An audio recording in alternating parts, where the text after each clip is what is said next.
Good morning to you. I have to watch where I'm walking or I'm going to trip on something. The sun is shining. It's a beautiful blue sky kind of day. It's 53 degrees.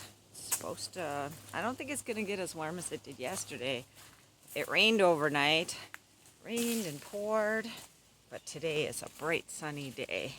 I've got little Piper along with me today. Right, little Piper? Let's see if I can capture her. There she goes. Ooh, some little mushrooms here. But the geese are waiting.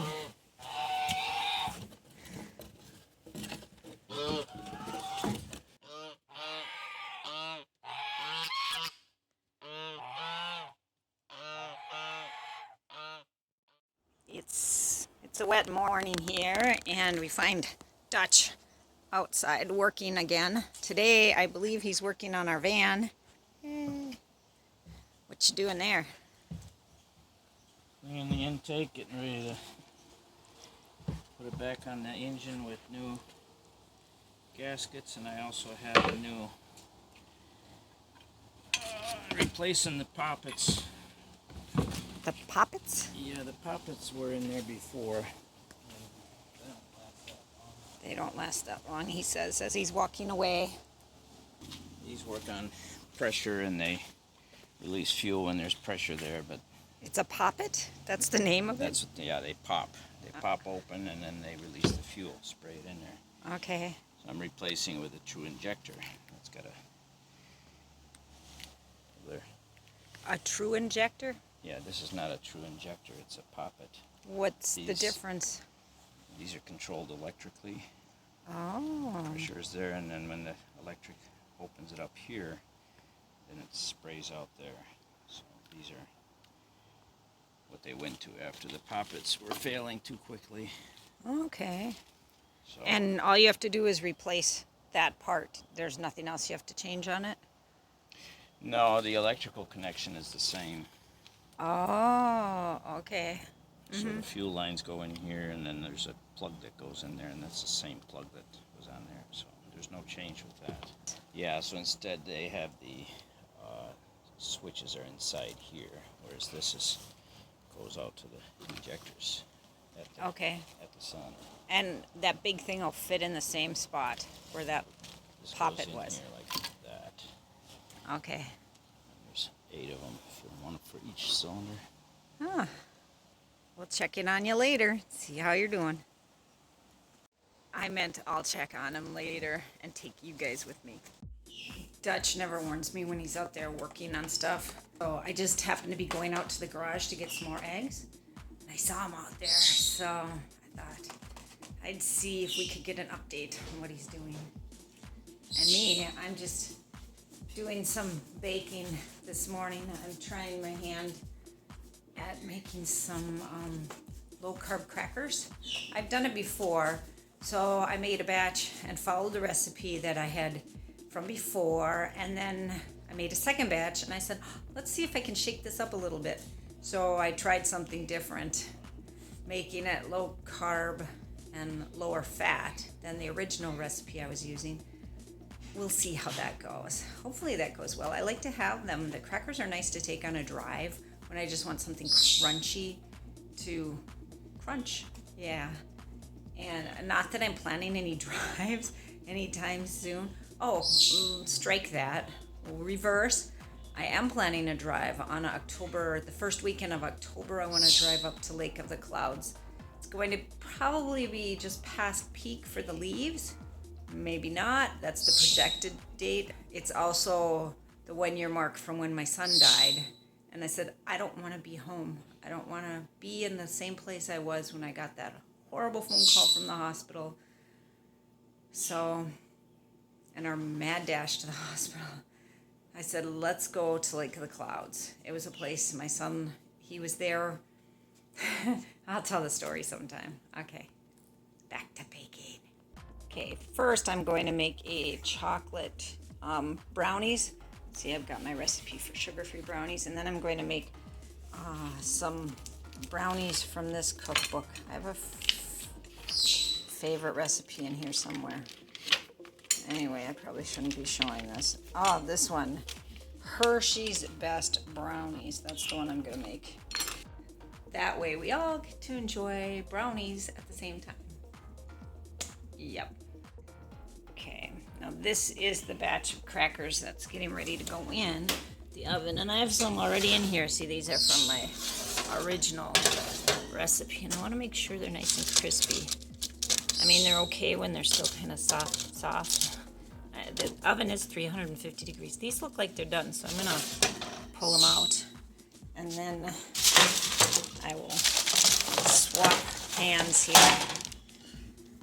All right, and this is another batch of the ones I was trying, less fat. I think it's time to go get an update on the van. See how Dutch is doing out there. What do you think? You wanna come along? All right, I came up for an update. You ready to give me a little bit of one? Yeah, the intake is in there, as you can see. Oh, ooh. I'm torquing the bolts now, 33 pounds, but there's no way to get the torque wrench to fit in there, so... Oh, so what does that mean? It's a, You have to do it by hand? I have to guess at it, I guess. How do you know if it's 33 pounds or not? Well, that's 10, 20, 33. Okay, I'll take your word for it. I've got the second batch of brownies out. My brownies are in the refrigerator. I made some cornbread, and then I've got this corn, potato, chicken chowder going on. And I think it's time. Oh, first I should show you my little crackers. See? I guess I could open the container and show you that. Oh, I'm pretty close up there. And show you that way. Little container. Okay, these are the ones I did. I changed the recipe. I think they're pretty good. I'll probably do it this way from now on. You know what it needs? It needs some bacon. Do I dare make bacon? If I do, yeah, I'm gonna fry up some bacon. But I'll probably fry it on the back burner so I don't get splattered. At least I won't splatter my face. Who am I kidding? It'll probably still splatter my face, but I can at least give it a shot, right? Okay, back burner. Yeah. The bacon is done and I didn't get splattered. Yay! I think it was just a fluke the last time when that happened. Yeah. This is it. It's really bright out here. Sorry about that. This is the last piece of tape. And these silly windows. I told you, I'm sure I've told you, that I found out I don't like to paint. So this job took me a while. I had to do some touch-ups. I think I still need to do some touch-ups. And I am not a professional at all. But I just wanted to share with you the final piece. Yes, I'm done. Except for a couple touch-ups. Be on camera. Can't hear me? Not with them yelling. How am I supposed to support my body weight? Leaning on the counter. I guess if I turn around like this. Okay, so as I was saying in the video earlier, 33 pounds is not correct. That's from torquespec.com, and it is wrong. And as I was tightening them, I was realizing that it's a bit too tight for those small bolts. So I went back online and found a different site that said 11 foot-pounds. So That's quite a difference. yeah, it's only one finger. Okay. One finger tight versus 3 fingers tight. So it's all in there now? the intake is on there. The upper intake is on there, not tightened down yet, but it's coming together. And you're breaking for lunch? Yeah, I'm hungry. Okay, we're gonna eat. Bye. I'm letting the dog out one last time, and I thought I'd step out and tell you. Okay, so I got this flannel shirt. I got at a thrift store. It was used. I brought it home. I washed it up, and today, well, it's a little cool out today, so I decided to wear it. But then I said, oh, it's kind of wide on me, so I thought I'll stitch it in on the sides. And I turned it inside out, and do you know what I discovered? It's got pockets. A flannel shirt with pockets. Who's ever heard of a flannel shirt with pockets? It was so exciting. It's kind of, I don't know if I really like the color, but And I was thinking of maybe redonating it, but then I found the pockets and I'm like, oh, that's so cool. Pockets in my flannel shirt. So I think I'm going to hang on to it because sometimes you just want a pocket. You know, I can just slip my phone in there if I need to. Yep. All right. Bye, guys.